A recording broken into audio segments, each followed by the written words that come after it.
Brown spots that only makeup can cover. But can medical treatment clear them up? We followed two women for 6 weeks to see how it worked. Hey, can you breathe? Glory Pedron is undergoing a soothing liquid nitrogen cool down. She hopes to speed recovery from her first treatment for a common complaint.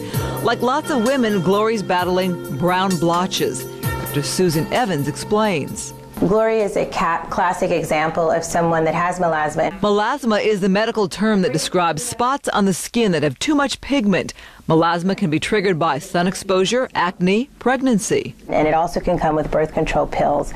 It's quite devastating because it can actually change over 50% of the face color to a dark mark. And it can be tough to fight. Just ask Elena Corral. Every time she looks in the mirror, her eyes drift to the area under her eyes, across her nose. And there are these blotches around there, and it doesn't go away. Dr. Evans, a pigment problem specialist, believes she can help. We just need to clean you up and clear you up. To knock back blotches, Dr. Evans applies a strong acid peel to the darkest patches, typically found on the cheeks, chin, and forehead. Then a lighter peel for the rest of the face. 2 minutes later, the peel is rinsed off. Then wherever there are pimples, which is common with melasma, I'm injecting Kenalog. Kenalog is a steroid that fights inflammation. In women with melasma, fighting acne inflammation can be key to keeping the skin clear.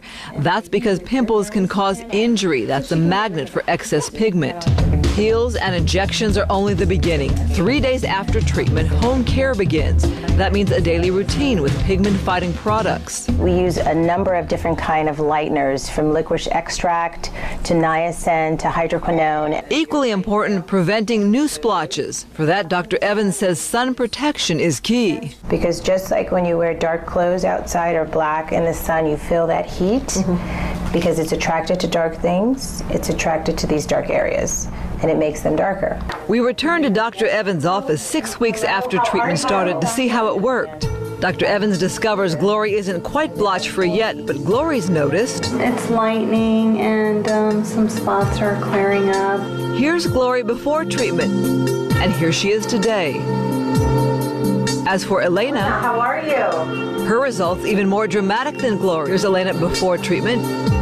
Here she is 6 weeks later. And I want to tell you, I don't have any makeup on. I have sunscreen, mascara, and lipstick, and that is it. Dr. Evans says the next 6 weeks could bring even more improvement, but don't expect perfection. It's not realistic to think that melasma will go 100%. You may still have some remnants of it, and you will always need to protect your skin from the sun. But you can feel comfortable and go without makeup and not have to worry about everyone looking at your melasma anymore. Dr. Evans says olive and darker skinned patients are at higher risk for melasma, and any injury to the skin can be a target for excess pigment. She tells acne-prone patients to come in immediately at the first sign of